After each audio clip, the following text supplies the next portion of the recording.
Merci de votre attention. Donc laissez-moi vous présenter Monsieur Régis Chatelier, qui est donc chargé d'études prospectives à la CNIL, la Commission nationale de l'informatique et des libertés, et qui à ce titre appartient également à un laboratoire de la CNIL, le laboratoire d'innovation numérique. Et Monsieur Chatelier, vous êtes aussi chargé de cours à Sciences Po Paris, donc nous avons le plaisir de vous écouter. Donc bonjour, merci de votre invitation. Je vais vous parler aujourd'hui de la CNIL. Donc à l'origine, le thème aujourd'hui était d'administrer les données. Pour la CNIL, je dirais plutôt, c'est pas tant les données que nous produisons que nous administrons. Nous produisons quelques données dont certaines sont en open data. Si vous allez sur le site, en bas à droite, vous trouvez quelques jeux de données. Mais la masse de données que l'on produit n'est pas si énorme que cela. Et je voulais plutôt parler de réguler les données en 2018 et après. Et d'abord en expliquant un petit peu ce qu'est la CNIL. J'imagine que vous avez eu l'occasion, dans un cours, à un autre moment, de connaître un petit peu la CNIL, mais juste rapidement, on a parlé tout à l'heure, la CNIL est la première autorité administrative indépendante à avoir été créée en France en 1978. Elle a donc fêté ses 40 ans au début de l'année, avec une particularité. Pour un régulateur, l'objectif c'est de réguler le champ des données personnelles sur la base de la loi informatique et liberté de 1978 à l'origine, et également une particularité par rapport à d'autres régulateurs, c'est d'être un régulateur complet. J'entends par là, c'est le seul régulateur qui agit sur toute la ligne. C'est-à-dire qu'il agit depuis produire des avis au moment de la rédaction de la loi, notamment la re-rédaction de la loi informatique et liberté cette année, mais également sur toute la chaîne jusque le public. C'est-à-dire qu'entre la rédaction de la loi et un centre d'appel, puisque la CNIL, il y a un centre d'appel où tout un chacun peut appeler s'il a une question, que ce soit professionnelle ou en termes individuels. Si on se pose une question, quelque chose qu'on ne comprend pas, on peut appeler, et il y a un centre d'appel qui va répondre. Et depuis la production de la loi au centre d'appel, il y a toutes ces fonctions que vous voyez ici, donc, qui sont les principales missions, qui sont informer et conseiller, contrôler et sanctionner, qui sont celles que l'on connaît beaucoup plus dans la presse notamment. On parle toujours du gendarme des données personnelles, mais c'est beaucoup plus que cela, la CNIL, puisqu'on produit des guides pratiques, de l'accompagnement, on accompagne les délégués, il y a beaucoup de production de choses. Et l'autre particularité, c'est que pour faire tout ça, nous sommes 200 personnes, ce qui est assez peu. Mais ce qui a d'autres avantages. Ça donne une certaine agilité, et ça fait que finalement, c'est une institution qui est très agile, qui fait avec ses moyens, bien entendu, mais on essaye vraiment de travailler là-dessus. Donc ce sera l'occasion, justement, par rapport à toutes ces missions, de vous présenter un peu comment on fonctionne, et notamment ma fonction ensuite, puisque je suis pas une fonction un petit peu particulière du pôle innovation, études et prospectives, où on a beaucoup parlé aujourd'hui finalement de l'apport du technique dans l'administration et en l'occurrence dans la régulation. L'autre particularité de la CNIL, c'est de justement avoir marché sur deux jambes, j'ai envie de dire, à la fois juridique et technique. Pour faire simple, hors fonction support, j'ai l'habitude de dire que 70% de la CNIL est composé de juristes, 25% est composé de profils techniques, jusqu'à très très avancés, donc c'est souvent des ingénieurs, des docteurs en informatique, docteurs en chiffrement, des choses en réseau, enfin des profils assez élevés, et ceci hors fonction service informatique. C'est-à-dire qu'on a un service informatique qui est là pour la bonne tenue et la bonne organisation de la CNIL, mais on a aussi un service qui agit directement avec les juristes, avec la particularité d'agir toujours en binôme.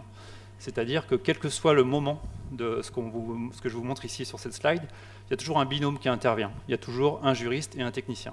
Et c'est justement là où c'est intéressant, on pourra en parler pendant la présentation, de voir qu'on n'a pas besoin de devenir tous des techniciens, mais il s'agit de pouvoir effectivement communiquer.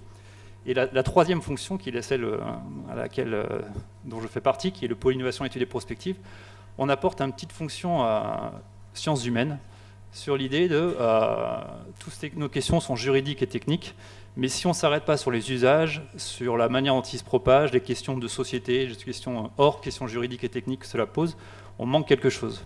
Et donc on est une équipe composée de 3 personnes, habituellement on est 2 en ce moment, mais on fera bientôt 3, qui justement a une approche plus usage du numérique au sens large, pour déceler finalement au travers des innovations quels vont être les grands enjeux à venir. Donc ça, c'était pour la grande présentation. Je ne vous referai pas la loi du règlement, mais c'est important de voir sur le temps long également. Pour la CNIL, ça a pas mal évolué en 40 ans, puisque, comme nous disions, la loi de 1978, finalement, s'est prolongée jusqu'à il y a assez peu de temps. Il faut savoir qu'en 1978, il y avait en Allemagne et en France, on a été précurseurs au niveau de la protection des données, et c'est seulement en 1995 qu'avec la directive européenne, qui a été transposée dans les droits nationaux, que finalement la protection des données et les autorités de protection à l'échelle européenne ont été créées, mais encore dans un cadre qui n'était pas partagé, disons. Donc, la transposition n'était pas forcément la même qu'on soit au Royaume-Uni ou en Allemagne ou en France, qui sont plus protecteurs, et ce qui faisait qu'on était dans un cadre qui était finalement assez... pour quelqu'un qui venait de l'extérieur, il y avait possibilité de forum shopping, de choisir un peu le moins-disant en termes juridiques. Donc ça posait des problèmes de sécurité juridique, tout simplement, pour les différents acteurs. Et avec le règlement européen, qui est d'application directe, on change encore de dimension, puisque nos activités vont être de plus en plus internationales, donc peut-être moins effectivement dans notre phase de régulation de l'administration française, ce qui ne changera pas, mais dans la partie privée, secteur privé, nos activités auront plus tendance à être internationales et à être tournées vers l'Europe, avec une particularité qui est, on sera sur un double modèle finalement national-international, où chaque entité nationale gardera la main pour tout ce qui concerne son territoire, mais dès lors qu'un même service ou un même problématique adressera l'ensemble des Européens, la réponse sera européenne. Et ce qui fait qu'on sera sur une double dimension, où on sera entre guillemets maître chez nous, mais dès lors qu'on sera tous concernés, on devra se mettre d'accord avec des décisions qui se feront à l'unanimité. Si par exemple avec un acteur, peu importe lequel, il y avait un souci, et qu'il y avait une décision de sanction, elle devrait se faire collégialement. Juste rapidement, par rapport à ce qui est une donnée personnelle, c'est que souvent on a tendance à un peu s'arrêter au nom, au prénom, numéro de téléphone, carte bleue, mais c'est beaucoup plus large que ça, et c'est pour ça que ça peut être compliqué à entendre. C'est qu'une donnée personnelle est une donnée qui est identifiante directement ou indirectement. Et le indirectement est important, c'est que dès lors qu'une donnée peut être rattachée d'une quelconque manière à une personne, elle est une donnée personnelle et elle est soumise à la protection des données. Et c'est pour ça que quand on parle d'anonymisation, notamment, anonymisation, c'est pas juste prendre un fichier Excel, enlever la colonne nom, prénom, adresse, et puis c'est anonymisé, mais c'est beaucoup plus large que ça. Et pour reprendre, on parlait tout à l'heure du G29, G29 qui était le groupement des CNIL européennes avant le règlement européen, qui produisait des recommandations où finalement pour qu'une donnée ne soit pas personnelle et qu'elle soit vraiment anonymisée, il faut qu'on ne puisse plus retrouver la personne ni par identification directe, ni par corrélation, ni même par inférence. Donc si on peut déduire le nom d'une personne, c'est déjà une donnée personnelle. Ça ne veut pas dire qu'on ne peut pas utiliser ces données personnelles, mais ça veut dire qu'il faut prendre finalement garde à respecter le cadre. C'est pourquoi, on en parlera tout à l'heure, ça peut être parfois un peu compliqué, notamment dans un cadre d'open data. Je vous ai mis cette slide rapidement sur les chiffres. Donc ça, c'est les chiffres du rapport annuel 2017, avec une activité qui était assez importante et qui, notamment avec le règlement européen, a tendance à monter de manière pas exponentielle, mais quand même assez importante. Il faut savoir que depuis le 25 mai, le nombre de plaintes a augmenté de 56% par rapport à ce qu'il était une année auparavant. Et sachant qu'on était déjà sur des choses qui étaient ascendantes, donc l'activité finalement pour le grand public et pour la partie contentieux est de plus en plus importante. Mais le règlement européen devra quand même nous donner le moyen de les traiter, puisque une des grandes nouveautés avec le règlement européen, qui pour la majorité finalement reprend le texte tel qu'il existait en France, ça change à la marge. Globalement, l'esprit reste le même. Ce qui change vraiment, ce sont les formalités préalables, où auparavant il fallait déclarer un traitement de données. Maintenant, on aura un principe de responsabilité, ce qui veut dire que pour nous, c'est une partie de l'activité qu'on n'a plus à traiter, mais que ça oblige les responsables de traitement à être plus responsables, à connaître le droit et à l'appliquer, être en mesure à tout moment d'être finalement accountable, donc un principe de responsabilité vis-à-vis de la loi. Donc ce qui change quand même la donne ce niveau-là. Mais j'ai choisi de ne pas trop vous faire le RGPD si on voulait revenir sur le texte, mais je pense que tout le monde l'a étudié, donc c'était pas la question. Ce que je trouvais plus intéressant, c'est finalement comment, dans un cadre de réguler la protection des données aujourd'hui et demain, c'est comment pouvoir répondre à ces besoins, comment pouvoir répondre au fait que les différents acteurs parfois peuvent se retrouver démunis, comment les accompagner. Et notre rôle en tant que régulateur, encore une fois, il n'est pas de punir tout le temps. Punir, c'est finalement ce qui arrive quand on n'a pas réussi. Non pas que ce soit un échec, mais ce n'est pas l'objectif en tout cas. C'est-à-dire que notre ROI, pour reprendre un terme du privé, ce n'est pas le nombre de plaintes, le nombre de sanctions, le nombre de sanctions qu'on pourra donner ou éventuellement les amendes. C'est vraiment l'idée de pouvoir réguler l'ensemble et faire en sorte que les bonnes pratiques se généralisent et qu'au final un maximum d'acteurs soient conformes. Pour cela, on produit toute une série d'outils d'accompagnement.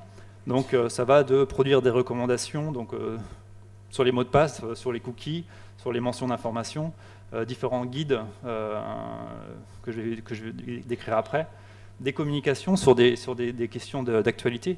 La dernière en date ayant été publiée pas plus tard qu'hier sur la blockchain, ça faisait longtemps qu'on nous attendait sur ce sujet, mais ça faisait très longtemps aussi qu'on y travaillait, donc sur la blockchain, quand arrive une nouveauté technologique, quel est finalement le regard que la CNIL va porter dessus, et quelles vont être à la suite de cela les recommandations.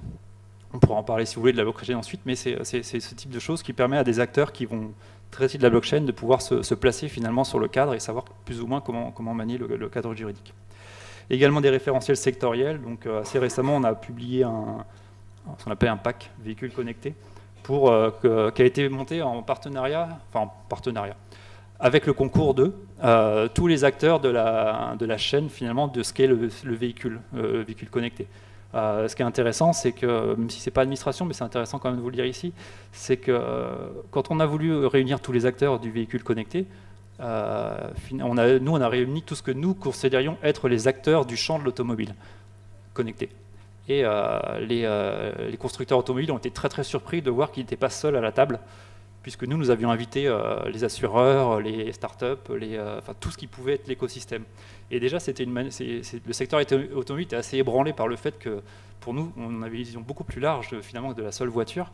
Et c'est d'essayer d'avoir justement une vision un peu plus large, et c'est ce qu'on essaye d'avoir en général, autant que faire se peut, pour justement de faire attention, quand on parle de sectoriel, avoir une vision un peu plus large de juste s'adresser à un ou deux types d'acteurs. Et c'est ce qu'on essaye de faire en général dans tous les secteurs. Une autre chose, pour revenir à une partie plus technique, PIA, ça veut dire Privacy Impact Assessment. Donc c'est une analyse d'impact sur la sécurité des données, enfin la protection des données. Sur l'idée que depuis longtemps on avait publié des guides sur la manière dont on pouvait faire des analyses de risque sur la protection des données et savoir à quel endroit on devait soit sécuriser, soit se poser des questions juridiques pour que chacun soit en mesure finalement de s'auto-évaluer, auto-évaluer son système à mesure qu'il construisait pour d'évaluer les risques et in fine d'être conforme. Et à partir de là, c'était des logiciels papier, des logiciels en PDF. Mais c'était aussi pour nous la méthode par laquelle on allait analyser les dossiers s'ils nous venaient. Et donc on a eu l'idée il y a 2 ans maintenant de développer un logiciel qui est un logiciel open source disponible sur GitHub, pour lequel on a fait travailler des développeurs, cette fois extérieurs, mais ce n'était pas nos données, c'était plus du dev, mais avec une designer qui travaille à la CNIL, donc c'est une fonction qu'on a également, une designer d'interface qui a travaillé avec les délégués à la protection des données, avec les acteurs juridiques, pour produire une interface qui soit lisible, utilisable assez simplement pour les différents acteurs, et open source. Ça veut dire que n'importe quel acteur du marché a un outil développé par la CNIL, qui pour nous n'est pas un outil fini, mais c'est livrer notre grille d'analyse en open source au marché et aux acteurs, et libre à eux de l'utiliser, de le modifier, de le transformer, mais ça permet aussi à chacun de savoir comment fonctionne la CNIL. Et donc cette idée de l'open source, c'est une chose qu'on développe pas mal dans toutes nos activités, notamment d'innovation et de prospective, parce qu'on pense que plus on partage, plus on est en open source, plus finalement on va faire en sorte que chacun puisse être conforme in fine. Et un autre guide, guide sécurité qui est plus basique, mais qui peut être utile à tous et à chacun, sachant que très souvent, si vous avez l'occasion de le lire, la sécurité informatique, c'est souvent, il y a une phrase qui dit, c'est souvent entre la chaise et l'ordinateur que la plus grande faille de sécurité se trouve. Donc déjà, il y a beaucoup de bonnes pratiques qu'on essaye de donner et qui peuvent être intéressantes pour tout le monde. Et c'est là où et encore une fois, la sécurité informatique, c'était pas quelque chose uniquement de technique, techno. Et c'est la raison pour laquelle, pour revenir à ce qu'on disait tout à l'heure, le numérique en général, il ne s'agit pas d'être développeur ou docteur en informatique, mais d'essayer de comprendre les grands enjeux. Ça permet déjà d'avancer, de discuter avec les personnes et d'aller assez loin dans la gestion de ce type de questions. Je vous ai fait une rapide case sur l'open data, parce que je pense qu'il va en être question. Et plus pour revenir sur la partie finalement administration, je ne m'arrêterai pas trop sur la partie algorithme, mais on pourra en parler tout à l'heure.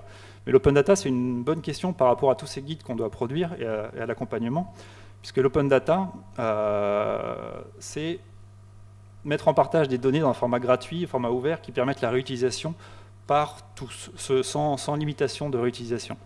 Ce qui pose un problème par rapport à ce qu'est finalement la philosophie même de la loi informatique et liberté, puis du règlement européen, qui est le principe de finalité. Puisque la finalité d'usage des données personnelles, c'est finalement c'est ce qui donne droit, c'est donner la permission de l'usage de données personnelles pour certaines finalités à différents acteurs.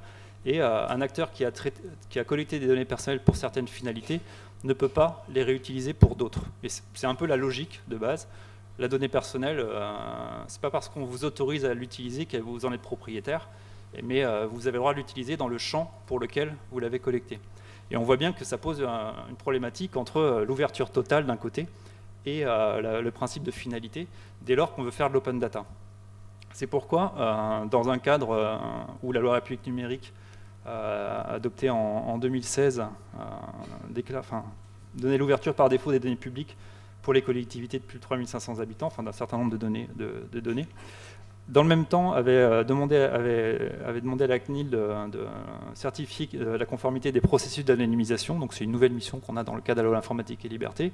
Mais à partir de ça, la CNIL ne peut pas accepter qu'on mette en open data des fichiers de données qui contiennent des données personnelles. Ça veut donc dire obligation d'anonymiser le jeu de données avant publication. Ce qui, comme on disait tout à l'heure, pour une collectivité de 3500 habitants ou plus, qui n'a pas forcément de service dédié à cela, a un coût. Et il s'agit de les accompagner. Donc voilà, c'est le triptyque open data, données personnelles, obligation d'anonymisation. Donc on a annoncé avec la CADA, il y a un an maintenant, un pack open data, où on voit bien qu'on est à la limite entre l'accès aux données de la CADA et la CNIL sur la partie anonymisation. On a également travaillé avec Etalab, qui sont les promoteurs de l'open data au niveau de l'État. Il se trouve qu'on est voisins maintenant, donc c'est peut-être plus facile. Mais l'idée du pack open data, c'est d'apporter finalement les clés de compréhension à ces collectivités, qui se fera en 3 axes. La présentation du cadre juridique, puisque ce qu'on disait tout à l'heure, c'est que plusieurs cadres juridiques peuvent intervenir dans ce cadre de l'open data. Préparer un dispositif d'accompagnement pour que la collectivité qui se pose des questions puisse savoir où aller taper à la porte. Est-ce que c'est à la CNIL, est-ce que c'est à la CADA, est-ce que c'est un autre acteur? Essayer finalement de faire une distribution des rôles entre nous qui soit cohérente pour pas qu'on se retrouve à un mur administratif. Et une fois qu'on aura publié ces 2 blocs, qui doivent être publiés normalement au mois d'octobre, je n'ai pas la date, j'aurais aimé l'avoir, mais on n'en a pas. Mais c'est presque prêt en tout cas. De la même manière où on produit des outils, comme je vous ai montré tout à l'heure, on va produire une boîte à outils progressivement avec tout ce que nous trouverons soit produit par nous-mêmes, soit intéressant, pour être en mesure de toujours fournir et documenter ce qu'est la mise en open data pour les différents acteurs et sur des techniques qui seront utilisables tant par les administrations de l'État que par les collectivités territoriales, que in fine par d'autres acteurs qui souhaiteraient faire de l'open data. Et donc l'objectif, c'est vraiment la documentation, l'accompagnement, sans aller jusqu'au bout, puisqu'on n'a pas de labellisation ou autre, mais de pouvoir au moins faire en sorte que les acteurs soient armés pour cela. Le cas de l'open data étant pas forcément le plus simple, je vous avoue. Et enfin, je vais revenir finalement plus à mon cœur d'activité. Réguler en 2018 et après, c'est déjà depuis quelques années. La CNIL, je vous parlais d'une autorité qui est assez agile et qui a beaucoup de compétences différentes. Une autre chose qu'elle a su faire il y a déjà 6 ans, 7 ans, c'est de monter ce pôle innovation et prospective sur l'idée que on est dans un monde qui va très très vite, notamment au niveau des données, au niveau technique, au niveau de différentes technologies qui s'installent. Et donc la mission prospective a un sens réel dans le sens où on n'est pas là pour faire de la prospective à horizon 10 ans, mais plutôt de la prospective appliquée ou applicable assez rapidement. Et c'est ce qu'on essaye de faire via notre laboratoire, donc laboratoire d'innovation numérique de la CNIL, CNIL à l'envers, vous aurez remarqué, qui nous permet, suivant 3 champs, d'explorer, expérimenter et échanger. On a sous différentes formes. Donc c'est 3 types d'activités. À chaque mot correspondent 3 types d'activités. Une activité publication, donc depuis 7 ans maintenant, on publie chaque année et demie à peu près un cahier de prospective sur une thématique donnée, une colonne. Il s'agit d'explorer un sujet qui parfois n'a pas été exploré du tout sur le champ données personnelles. Donc on a exploré le Quantified Self et les données collectées en 2015. On avait exploré les algorithmes de recommandation dans le milieu culturel il y a 3 ans. Et le dernier était sur la ville et sur la Smart City et les données personnelles au cœur de la fabrique de la Smart City.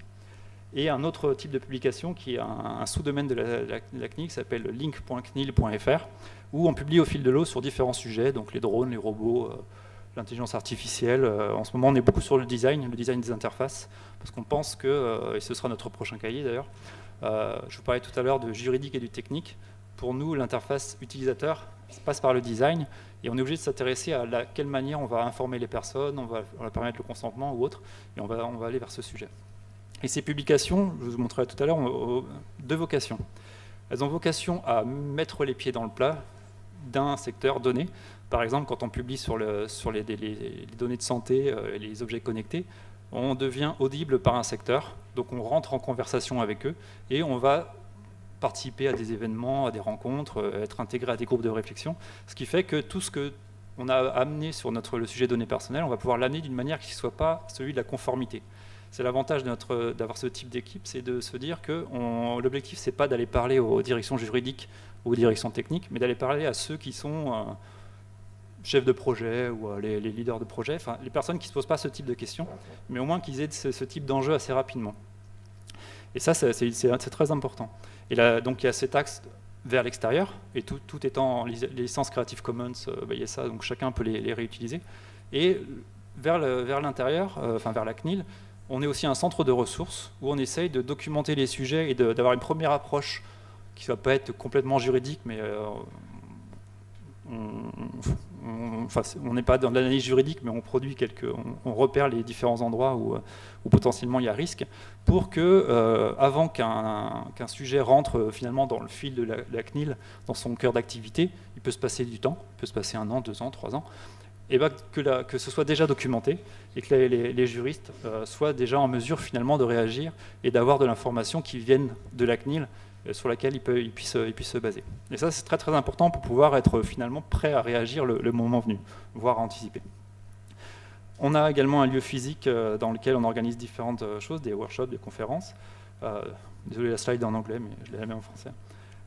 Et une partie recherche et expérimentation.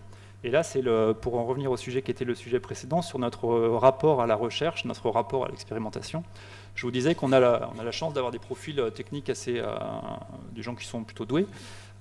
Donc on a notre propre partie laboratoire où on produit nos propres outils qui vont soit nous servir pour aller vérifier la conformité, ça peut arriver, mais surtout pour illustrer des sujets. Donc on avait illustré un logiciel qui s'appelle CookieViz pour montrer aux personnes ce que c'est que les cookies, parce que expliquer un cookie, c'est pas très simple pour les utilisateurs. On a fait une database de règlement européen. On a plein de petits outils comme ça qui nous servent. Là, on a récemment hacké un babyphone pour montrer que ces choses-là n'étaient pas forcément toujours très sécurisées. Et aussi, on a un lien plus direct avec la recherche. Donc, il n'est pas ici, mais on travaille beaucoup avec l'INRIA. On a un partenariat avec le laboratoire d'INRIA qui s'appelle Privatix. Et il y a 3 ans maintenant, on avait créé un projet qui s'appelait Mobilitix, dont l'objectif c'était de mettre un mouchard à l'intérieur des smartphones et de comprendre quand et comment sortaient les données personnelles et vers quelle destination. Donc c'est tout un protocole de recherche que nous, on n'avait pas le temps de mettre en œuvre. Et l'INRIA, eux, n'avaient pas nos connaissances finalement fines sur la question des données personnelles. Et on a pu travailler avec eux là-dessus. Et régulièrement, on travaille avec eux sur ce point-là. De la même manière, on intervient très souvent en amont sur les projets ANR pour les sélectionner. Et via notre fameux espace Link, on fait venir les chercheurs chez nous, on discute avec eux. Pas plus tard que la semaine dernière, on avait un chercheur sur les véhicules connectés ou autres. Et on a un lien permanent finalement avec les champs de la recherche pour soit nous alimenter leurs travaux, soit s'alimenter des travaux, et ça marche dans les deux sens. On n'a pas les moyens d'accompagner tous les projets sur la durée, parce qu'on n'est pas assez nombreux, mais on essaye toujours d'être connecté à ce milieu de la recherche, et ce qui nous permet justement d'être autant que possible toujours en pointe sur les différents sujets. Et sur la partie sciences humaines, puisque c'est aussi un parti, enfin sciences humaines ou autres, l'équipe dont je fais partie anime un comité de la prospective qu'on réunit 4 fois par an, avec qui on a des relations en unilatérales le reste du temps, mais qui sont finalement qui sont ni juristes encore une fois, ni techno, qui peuvent être des sociologues, des anthropologues, des personnes qui sont entrepreneurs ou qui travaillent aussi dans le droit, mais sur d'autres sujets, sur l'idée d'alimenter nos réflexions encore une fois, et que notre sujet il a d'autres implications finalement que le seul respect et conformité. Et c'est ce qui nous permet de pouvoir alimenter nos réflexions. Donc c'est un peu un conseil scientifique, mais non métier, si vous voulez, et qui nous apporte pour nos publications, et qui nous permet aussi finalement dans un double système d'échange, c'est que ces personnes avec qui on échange, elles-mêmes, elles gagnent en compétences sur nos sujets, et finalement ça permet justement d'ancrer la régulation dans la réalité, et pas d'être hors sol, juste produire des recommandations de conformité et autres. Et dans les faits concrets, en quoi c'est intéressant. Là, je vous ai pris 3 exemples, et j'en aurai juste un après, un dernier, qui est plus récent. Si vous avez dans une ligne de temps, savoir que, par exemple, je vous parlais tout à l'heure des drones. On s'est intéressé aux drones pour la première fois en 2013, donc personne n'attendait la CNIL sur les drones en 2013. Mais assez rapidement, l'œil tordu du prospectiviste de la CNIL a vu que potentiellement ce petit appareil très amusant pouvait être aussi un capteur de données personnelles assez important, et avait pas mal de problématiques intégrées, puisqu'il y a des capteurs, il y a des caméras, il y a pas mal de choses. Et on avait publié sur le sujet. Et ça nous a permis de commencer à réfléchir la chose. Et dès 2015, avant même que le drone finalement arrive sur le marché grand public, on avait déjà des fiches grand public qui devaient permettre de pouvoir se positionner et de connaître les risques. Et ça a permis en plus de nous intégrer aux réflexions de la DGAC quand il s'est agi de penser la loi drone. Et c'est des acteurs qui n'auraient jamais pensé à demander à la CNIL d'intervenir. Et si on n'avait pas, encore une fois, mis les pieds dans le plat assez rapidement, en expliquant les différentes questions qui se posaient, on n'aurait pas pensé à nous, et d'arriver en bout de chaîne, c'est pas comme ça qu'on est le plus efficace. Donc c'est en ça que c'est intéressant. L'autre exemple, c'est le cahier Quantified Self. Ça nous a permis Quantified Self, c'est les capteurs que vous mettez quand vous allez faire du sport, capteurs de pas, ou pour savoir si vous dormez bien. Au départ, ce sont des données récréatives, enfin des données de bien-être, ou pour s'amuser avec ses amis à comparer qui court le plus vite. Mais on se rendait très bien compte que ces données, qui ne sont pas des données de santé, intègrent quand même de la santé. Et auparavant, la doctrine n'était pas armée pour cela, parce qu'on parlait de données de santé finalement par nature. Une donnée de santé était une donnée produite dans le cadre médical. Et le fait d'explorer celui-là d'une manière prospective, avec des scénarios que je vous inviterai à aller lire, si vous voulez, tout est valable sur notre site.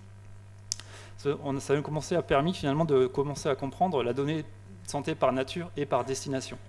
Et ça a alimenté la doctrine de la CNIL qui en 2016, et c'est aussi dans le règlement européen maintenant, parle de données de santé de 2 manières. Il faut savoir qu'une donnée de santé est une donnée sensible, donc au niveau des protections, il faut être beaucoup plus vigilant. Mais encore une fois, ce type de publication a permis d'aller plus vite, et déjà d'intégrer ces questions, de ne plus être seulement binaire. Et enfin, sur la portabilité Mes Infos, on accompagne la FINC, une association qui travaille sur le numérique, sur des projets d'innovation depuis 2013. Eux, ils pensaient permettre aux individus de récupérer leurs données personnelles pour leurs propres usages. Auparavant, il n'y avait pas de loi qui disait ça. Et on a travaillé avec eux, avec des acteurs privés, sur l'expérimentation. On a fait des tests d'expérimentation, on les accompagnait sur toutes les problématiques qui se posaient en termes juridiques, usages, et on avait affaire à des grands acteurs type Orange ou différents acteurs du privé ou des banques ou autres, qui posaient concrètement la question de la portabilité. La portabilité étant un nouveau droit ouvert depuis mai 2018 aux individus qui maintenant, auparavant, on avait seulement un droit d'accès sur nos données, maintenant on a un droit à la portabilité où on peut récupérer les données fournies lors de l'utilisation d'un service sous un format machine readable, enfin lisible par machine, et potentiellement le donner à d'autres acteurs. Et ça pose beaucoup de problèmes aux différents acteurs privés, ce qui est normal. Mais le fait d'avoir, depuis 5 ans, travaillé concrètement au sujet, nous a permis de participer à la rédaction des lignes directrices du G29 sur la portabilité. Donc c'est ça peut-être la régulation augmentée, c'est justement ça, d'essayer de ne pas attendre que les choses arrivent et de ne pas être dans une position de fermeture. Et le dernier exemple que je vous donnerai, c'est le plus récent, le cahier sur la ville, où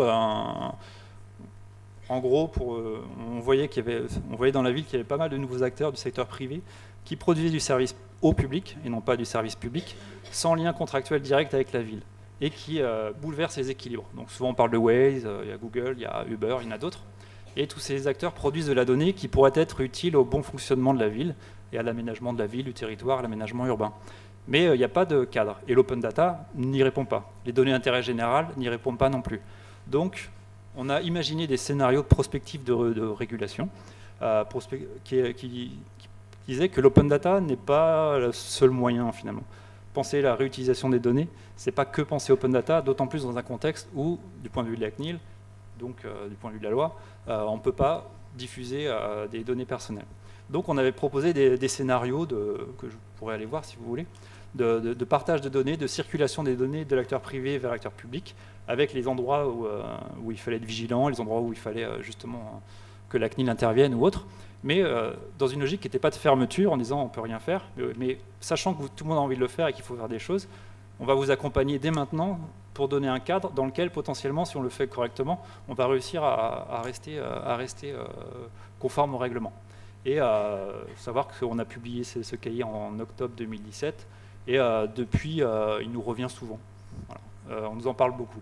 Et encore une fois, c'est aussi de ne pas attendre que ça vienne à nous, mais peut-être que finalement, la régulation, l'administration des données 2.0 ou 3.0, c'est aussi peut-être d'anticiper.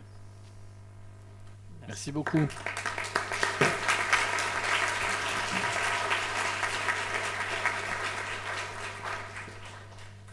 Merci beaucoup pour cet exposé. Nous allons procéder maintenant à un débat qui sera un peu écourté. Y a-t-il quelqu'un qui a une question ? Oui, monsieur, tout à l'heure vous aviez une question, vous avez été frustré. Voici le micro. Nous l'avions senti. Bonjour et merci. J'avais une question pour monsieur Châtelier concernant vous avez mentionné le fait que les données nominatives ne peuvent pas être diffusées, les données personnelles. Je me posais la question par rapport à certains cas particuliers. Par exemple, si des services de l'État qui travaillent sur une thématique commune et qui veulent développer une coopération transversale souhaitent échanger entre eux des données, est-ce que c'est quelque chose qui s'apparente à de la diffusion ? Est-ce que c'est quelque chose des données qui restent dont on considère qu'elles restent en interne ? J'aurais voulu un peu savoir en fait comment tout ça s'est articulé. Merci. Je ne peux pas donner de cas général, mais diffusion, ce serait de l'open data. Ce n'est pas de l'open data, déjà. Par contre, ça va être de la réutilisation pour une nouvelle finalité. Et cette nouvelle finalité doit avoir une base légale. La base légale, puis il y a plusieurs bases légales possibles. Et suivant les cas, on peut parler et suivant la manière dont on protège les données, c'est-à-dire que si les données sont sécurisées, si elles sont le cas échéant pseudonymisées, parce qu'on n'a pas toujours besoin de réidentifier les personnes, on peut potentiellement avoir des nouveaux usages. Et pour certains cas, on va demander d'informer les personnes quand c'est possible, pour d'autres, éventuellement d'avoir leur consentement. Pour d'autres, il y a un intérêt légitime, et enfin pour certains d'intérêt public. Et donc chaque cas est différent, et en fonction du cas, il faut essayer de construire par rapport à ça. Donc une réponse générale ne serait pas possible, mais dans la mesure où ce n'est pas de l'open data, on peut construire quelque chose juridiquement pour réussir à travailler ensemble, donc, dans tous les cas. Sauf au cas particulier, mais ce n'est pas de l'open data en tout cas. Merci beaucoup pour cette réponse très claire. Une autre question ? D'abord, je vous remercie pour la qualité des interventions. Ma question, elle porte sur l'aspect sécurité qui a été évoqué. Aujourd'hui, on va être, dans le monde du travail, on est amené à être beaucoup sur des ordinateurs. Tout ça. Et la question que je me posais, c'est en termes de sécurité, comment est prévue l'organisation en cas d'attaque par un pirate au niveau des données et au niveau de l'organisation du travail, comment c'est prévu au niveau de l'organisation du travail par rapport à une défaillance de ce type-là, puisque aujourd'hui au niveau des logiciels c'est de plus en plus complexe, notamment au niveau des mises à jour. Voilà. Donc je sais qu'il existe des organismes nationaux qui s'occupent de la sécurité, mais est-ce que cet aspect-là est pris en compte dans les organisations de travail, notamment en administration ? Merci monsieur, je crois que nos 3 interlocuteurs peuvent être amenés à répondre. Je pense que c'est le cas pour toutes les entreprises aussi. Enfin, c'est une obligation maintenant. Je pense qu'il n'y a pas d'acteur, entreprise ou administration qui peut faire sans la sécurité. Par contre, sur le cas précis de l'attaque, la sécurité, c'est une obligation de moyens, déjà. Il y a beaucoup de choses qu'on peut mettre en œuvre pour se sécuriser. Bien souvent, les failles de sécurité sont ce que je disais tout à l'heure, c'est des imprudences. Mais les administrations, en général, ont des services informatiques qui sont plutôt assez, je ne vais pas dire zélés, mais ils travaillent beaucoup sur la sécurité. Et voilà, il y a souvent une lutte en interne entre les services informatiques qui veulent tout sécuriser et les agents ou autres qui, eux, aimeraient plus de liberté. Mais on va plutôt souvent vers la sécurité quand même. Donc, ce qu'on disait tout à l'heure, on travaille dans des environnements sécurisés où nos ordinateurs sont chiffrés. Si je veux me connecter à mes fichiers, j'ai accès à un VPN. Il y a plein de choses qui sont mises en place, en tout cas, pour sécuriser l'ensemble. Et l'attaque du hacker, s'il est très très fort, il va passer par des failles. La faille, elle passe souvent par des individus, souvent par un mail, souvent par un fichier qui s'ouvre. Et c'est pourquoi dans les entreprises, et notamment chez nous, ou les organisations, il y a une personne qui nous forme en permanence, qui nous rappelle tout le temps les règles de base de ne pas ouvrir les fichiers, etc. Donc c'est un travail de quotidien où quand on n'est pas directement dans la sécurité, on trouve ça assez ennuyeux, en vrai, moi compris. Mais voilà, on est obligé d'avoir des bonnes pratiques et que ce soit intégré dans l'organisation. Jeanne ? Oui, je ne suis pas sûre de pouvoir dire beaucoup plus. Juste l'exemple de ce qu'on fait à la Haute Autorité. Il y a une charte informatique qui est signée par toute nouvelle personne qui arrive et qui rappelle notamment les règles de sécurité de base du type ne pas brancher une clé USB sur son poste de travail, ce genre de choses. Et après, on a tout le système de réseau et de mails cryptés où les codes sont connus uniquement de l'agent et même pas du chef informatique. C'est un code généré aléatoirement. Il est connu uniquement de l'agent qui ensuite le met dans une enveloppe scellée qui est gardée dans un coffre dans le bureau du président. Bon, voilà, c'est un exemple de sécurité. Il y a des rappels réguliers sur l'intranet des règles de sécurité. Et je voulais juste peut-être dire un mot sur les histoires d'échange d'informations et de base légale pour vous donner un exemple. Nous, on a une base légale pour échanger des informations avec l'administration fiscale. Donc on peut leur dire, par exemple, telle personne a déclaré, donc pouvez-vous nous fournir des informations ? On n'a pas le droit de le partager avec l'Agence française anticorruption, par exemple. Alors qu'on pourrait s'imaginer que ce serait le cas, mais pas du tout. Voilà. J'ai plus vraiment grand-chose à dire de plus, si ce n'est qu'à la Cour, nous avons une mission, mais je pense que c'est le cas dans toutes les administrations, bien évidemment, une mission d'audit permanente interne de nos systèmes d'information. Donc en temps continu, ces questions de sécurité sont évidemment revues, analysées, triturées. Voilà, ils font l'objet de rapports internes et de recommandations en termes de best practice. Et évidemment, ça rentre également dans le métier de la Cour que de s'intéresser à cette problématique de la sécurité informatique dans tous les organismes que nous contrôlons. Et à cet effet, je vous disais que la Cour, évidemment, a des missions d'audit qui sont des missions d'audit comptables et financiers également, mais de plus en plus des missions d'audit informatique auxquelles nous formons tous nos personnels. Merci beaucoup.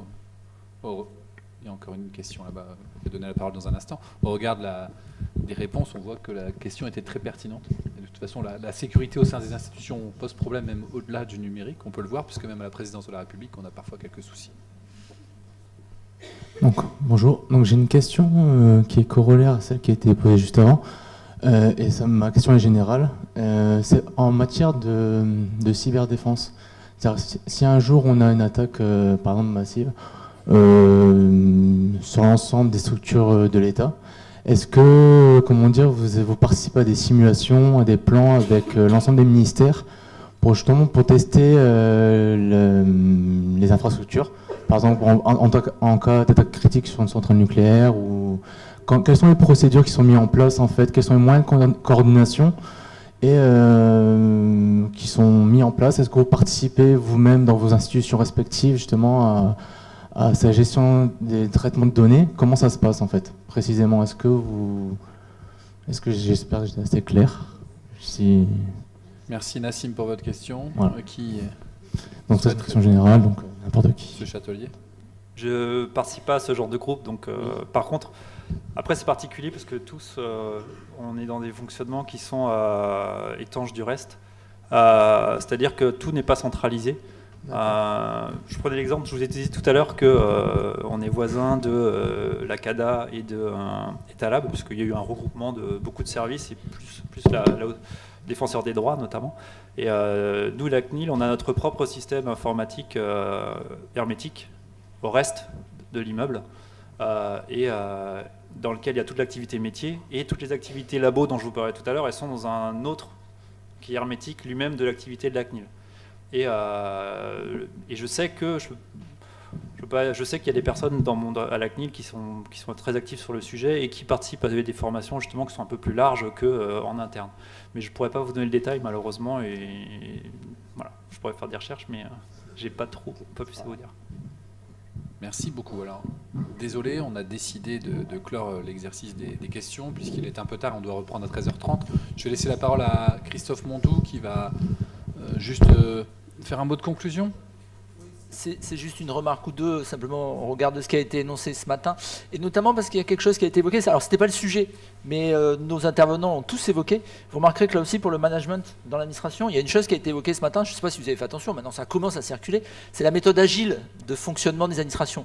Là aussi, c'est un enjeu au-delà des problématiques de l'organisation sur les données, ces différents enjeux, c'est aussi un élément qui change le fonctionnement, mode projet, méthode agile. Aujourd'hui, c'est vrai qu'on réfléchit toujours pour se dire comment l'administration va évoluer, la logique hiérarchique, là aussi, donc c'est pas le sujet aujourd'hui, mais en tout cas c'est vraiment un enjeu qui mériterait là aussi qu'on approfondisse ces enjeux. La deuxième remarque, juste pour rebondir aussi, c'est le changement de fonction d'un certain nombre de personnes dans nos administrations. Je reviens sur l'élément de tout à l'heure qui a été évoqué. Franchement, le changement du correspondant informatique liberté au délégué de protection des données, c'est fondamental. Et je vois, puisqu'on en a un dans l'établissement, il se retrouve à avoir aujourd'hui la fonction de délégué aux données sur un établissement de 67 000 étudiants, 7 000 personnels. C'est un temps plein. C'est de la montée en compétences, ça change complètement les enjeux. Et ce qui a été évoqué sur le changement entre système déclaratif et puis finalement responsabilisation, il a évidemment beaucoup plus de travail aujourd'hui sous l'enjeu de responsabilisation, parce que c'est à lui de prévenir l'ensemble des éléments que dans les laboratoires de recherche on peut avoir sur des données personnelles, contrairement à avant où finalement le système de déclaration, entre guillemets, était relativement facile. On avait notre système de déclaration, c'était globalement bien fait, il n'y avait pas trop de soucis. Là, en revanche, il passe un temps fou sur la question de, mais dans les futurs travaux de recherche que certains labos vont mener, est-ce qu'on n'a pas un enjeu de prévention pour éviter que notre président se retrouve avec un certain nombre de problèmes avec la CNIL, par exemple. Voilà, c'est juste pour rebondir sur ces deux points qui mériteraient, mais peut-être que vous voulez réagir. Hein, pas de... Oui, juste, en fait, ça clarifie le fait qu'il n'y ait plus les déclarations, parce que la déclaration ne changeait rien à la responsabilité. Et en fait, il y avait une illusion de conformité du fait de déclarer. Et effectivement, c'est pour des grands... En fait, la fonction d'IPO, elle doit être assez haut dans la structure, dans la hiérarchie, et ça doit être repris dans chaque service. En fait, ça devient devenir une habitude, une mécanique partagée. Mais on pourra en parler. Merci à vous, merci à tous nos intervenants. Nous nous retrouvons à 13h30. Je pense qu'on peut les remercier. À tout à l'heure. Merci.